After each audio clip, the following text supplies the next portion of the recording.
Nous permettez de le découvrir dans les clubs du nord du pays chaque lundi dans Studio 1. Merci David, vous restez avec nous pour accueillir Yves Lemaire. Il est membre du comité exécutif. Bienvenue à Yves Lemaire qu'on va applaudir.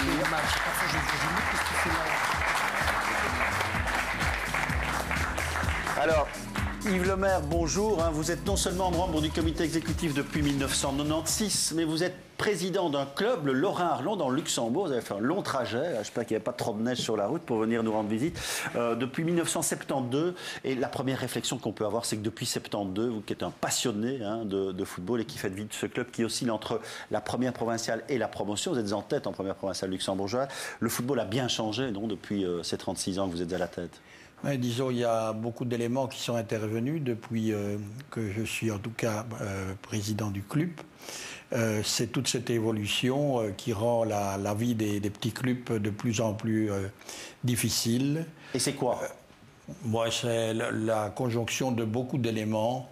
La désaffection du public, il y a tellement de multiplication de spectacles dans tous les domaines, même dans les régions comme les Ardennes. Je pense qu'on a souvent été considérés comme les parents pauvres, mais qu'on a quand même un peu évolué. Il y a également, disons... les bénévoles qui sont plus là. Là, il y a réellement une crise du bénévolat. Et puis, il y a quand même le manque d'infrastructures en général. Et puis l'arrêt Bosman aussi. Ah, là, ça a été pour... Enfin, vu... ça, c'est une opinion tout à fait personnelle. Pour moi, ça a été une catastrophe. Ouais, pourquoi? Vous êtes un club formateur. On a un club formateur et actuellement, il faut vraiment... avoir, disons, envie de jouer un rôle social sans vouloir se prendre trop au sérieux. Autrement, on ne trouve plus de justification à sa démarche. Naguère, on sortait des jeunes et on était un peu payé de ces efforts. Maintenant, disons, avec la liberté totale, il est très difficile pour un club amateur disons, de boucler la boucle. Hein. Ça, oui, les joueurs font la loi. Avant, c'était... Avant, il y avait certainement des abus. Les joueurs étaient propriétés des clubs, il faut l'appeler ça comme cela, et il y avait une espèce d'esclavagisme, mais je pense que ça s'est déplacé. Maintenant, c'est la surenchère des joueurs, et c'est bien... Il y a trop d'argent maintenant en provincial, non? Il ne faut pas être hypocrite, c'est vrai. Il y a de l'argent partout. Non, mais il y a quand même trop d'argent pour à ce niveau-là. Ah oui, même à plus petit niveau. Ouais. Donc, et ça fausse évidemment la donne. Ce qu'il y a de bien, c'est que vous me disiez que dans le derby contre la jeunesse, Lorrain-Arlon, Jeunesse-Arlon, il y avait 1000 personnes. Environ, oui. Environ. Donc ça, c'est quand même, ça vous fait chaud au cœur, ça, quand même. Ah oui, mais... La dernière fois, il y en a eu 2000, vous vous souvenez, monsieur le maire? Oui. On a été champion au Lorrain-Arlon. Verviers. Voilà. Ah ouais, voilà. 2000 personnes. Mais c'est des phénomènes ponctuels. Hein, donc vous me disiez, il vaut mieux, dans mon cas, il vaut mieux jouer en provincial qu'en promotion. Certainement, mais on ne peut pas aller à l'encontre de l'ambition d'un groupe. Bon, allez, c'est bien, vous avez dressé un peu parlé un peu de ce football qui est aussi le nôtre. Hein. Vous êtes aussi, et c'est pour ça qu'on vous a surtout fait venir, membre du comité exécutif, ce fameux comité exécutif dont on parle tant depuis 1996, vice-président de la Ligue des promotions. Vous défendez les intérêts des clubs promotionnaires. Vous avez eu l'intention de lancer un peu de réforme.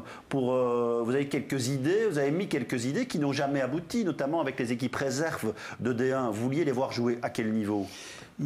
Pardon. Non, mais c'était bien. Non, mais Stéphane nous avait parlé du système français. Nous, on est frontaliers et quand on voit disons, l'évolution des championnats en France, où l'équipe réserve joue à un niveau où il y a réellement un championnat, avec montée et descente. Ici, les championnats de réserve, c'est vraiment, je pense, du plus bas au plus haut niveau. Je pense une mascarade. Ouais. Et ça permet, je pense, à ce moment-là, de garder ces joueurs. Et avec le principe de vase communicant, disons bien sûr, des joueurs qu'on croyait perdus font des stages en réserve, reviennent de blessures et reviennent à la surface. Oui, vous vouliez les voir jouer en D3? Nous, en promotion, si la réserve de promotion doit jouer en D3 provincial, on préfère ça que de jouer en réserve nationale qui est en train de sauver. Et ce D1, idéalement, c'est en France qu'on fait ça. Ce D1, idéalement... Le championnat de France, ça s'appelle la CFA, donc ça veut dire que les clubs de première division, leur deuxième équipe joue en CFA, mais ils ne peuvent pas monter.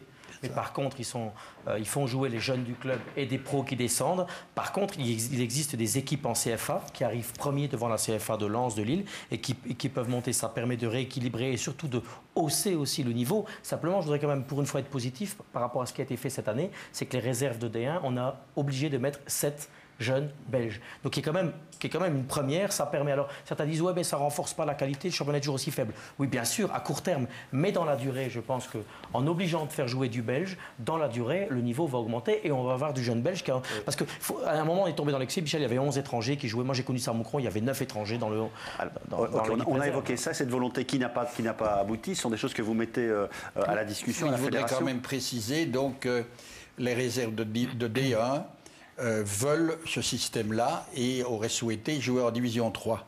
La Division 3 a refusé. En promotion, vous êtes prêt à les accueillir? En promotion, on est prêt à les accueillir, mais la Division 3 ajoute tout de suite, s'ils montent de promotion chez nous, on ne les prend pas.